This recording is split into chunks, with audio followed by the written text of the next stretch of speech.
Assalamualaikum warahmatullahi wabarakatuh. Sahabat Sofi yang Sofi cintai, semoga Allah Subhanahu wa Ta'ala senantiasa melindungi kita. Amin ya Rabbal 'Alamin. Ada sebuah kisah yang sangat menarik untuk kita pelajari dan kita teladani. Suatu hari, Rasulullah Shallallahu Alaihi Wasallam bersama para sahabat sedang duduk-duduk di dalam masjid. Kemudian Rasulullah Shallallahu Alaihi Wasallam berkata kepada seluruh sahabatnya yang ada di sana, "Wahai sahabat-sahabatku, lihatlah sebentar lagi ada calon penghuni surga." Para sahabat pun tertegun dan saling memandang. Siapa ya kira-kira calon penghuni surga itu?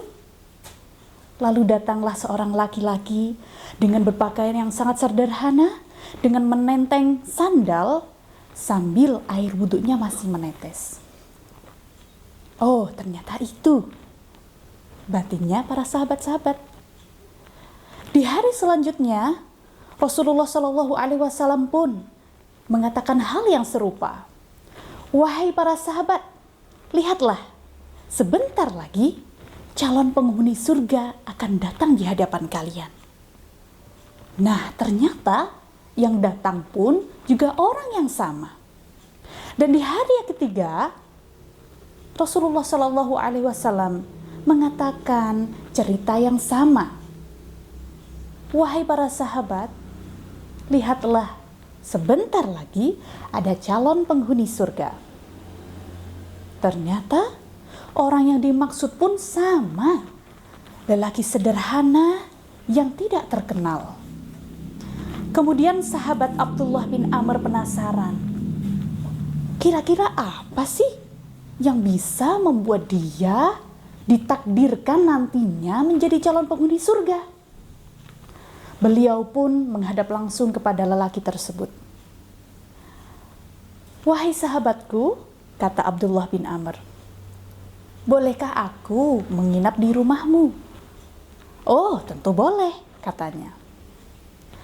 Ketika Abdullah bin Amr sampai di rumahnya, Abdullah bin Amr menyelidiki, memperhatikan, melihat gerak-gerik lelaki tersebut hingga sampai malam. Hari berikutnya juga demikian. Beliau telusuri, beliau selidiki dan beliau perhatikan gerak-gerik betul. Bagaimana laki-laki tersebut kok bisa dicap sebagai calon penghuni surga? Dan di hari selanjutnya pun demikian. Abdullah bin Amr pun heran. Kok sepertinya tidak ada yang spesial ya dengan apa yang dilakukan oleh lelaki tersebut. Tidak sholat malam, baca Quran pun juga tidak. Kemudian juga tidak beribadah hingga lelah, bukan. Lalu Abdullah bin Amr memberanikan untuk bertanya kepada lelaki tersebut. Wahai sahabatku, sesungguhnya amalan apa yang engkau kerjakan sehingga Rasulullah Shallallahu Alaihi Wasallam menyebut engkau sebagai calon penghuni surga? Wahai sahabatku, kata lelaki tersebut, aku memang lelaki sederhana. Aku tidak melakukan ibadah yang begitu spesial. Namun setiap malam sebelum aku tidur, aku berusaha untuk memaafkan semua kesalahan orang lain. Aku berusaha untuk menyingkirkan segala sifat iri dan dengki terhadap nikmat-nikmat yang diberikan kepada saudaraku. Subhanallah, ternyata inilah kunci masuk surga yang Rasulullah Shallallahu Alaihi Wasallam ditunjukkan kepada lelaki tersebut. Melalui teladan kisah ini, wahai saudaraku, mari kita saling memaafkan. Walaupun toh saudara-saudara kita memiliki kesalahan terhadap kita yang mungkin menyakiti hati kita, mari kita coba hilangkan rasa marah, rasa jengkel. Kita berusaha untuk memaafkannya. Dan jangan lupa, sahabatku yang dimuliakan Allah, rasa iri, sikap dengki terhadap apa yang diberikan oleh Allah Subhanahu wa Ta'ala kepada saudara-saudara kita adalah penyakit hati yang sangat hina. Mengapa demikian? Karena Allah Subhanahu wa Ta'ala telah menetapkan takdir kepada saudara kita yang lain. Allah Subhanahu wa Ta'ala telah berkehendak sesuai dengan apa yang Dia mau, tapi kita seolah-olah tidak terima.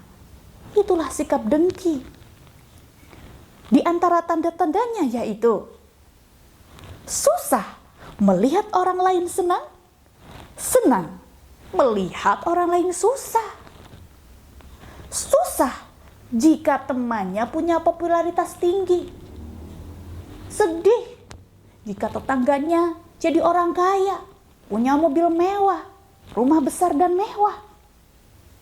Sengsara jika temannya berprestasi. Itu salah satu tandanya. Sebaliknya, jika ada teman, saudara atau tetangga kita yang mengalami bangkrut, terpuruk, mendapatkan musibah, bahkan bencana, dalam hati kita bersenang-senang dan tertawa. Nah, itulah ciri-ciri orang dengki yang sangat Allah benci. Bahkan Allah Subhanahu wa Ta'ala saking bahayanya atas sifat ini, Allah berfirman dalam surah Al-Falaq, A'udzu billahi minasyaitonir rajim. Bismillahirrahmanirrahim. Qul a'udzu birabbil falaq min syarri ma khalaq wa min syarri ghasiqin idza waqab wa min syarri naffatsati fil 'uqad wa min syarri hasidin idza hasad. Di ayat terakhir, wa min syarri hasidin idza hasad, kita diperintahkan oleh Allah untuk berlindung kepadanya dari segala macam mara bahaya yang diakibatkan oleh orang yang dengki kepada kita. Karena sifat iri dan dengki pun sangat berbahaya, baik pada dirinya sendiri maupun orang lain. Sikap iri dan dengki dapat menyebabkan seseorang bisa melakukan hal-hal yang di luar dugaan.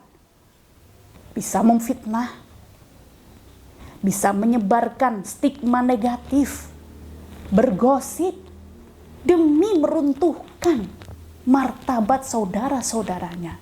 Na'udzubillah, tsumma na'udzubillah. Semoga Allah Subhanahu wa Ta'ala menghindarkan kita, menjauhkan kita dari sikap dengki, sikap pemarah, dan melimpahkan Allah Subhanahu wa Ta'ala melimpahkan kepada kita sikap lemah lembut dan pemaaf, sehingga kita bisa menelusuri jejak seorang laki-laki calon penghuni surga nanti. Amin ya rabbal alamin. Wabillahi taufiq wal hidayah, wabihir ridha wal inayah. Wassalamualaikum warahmatullahi wabarakatuh.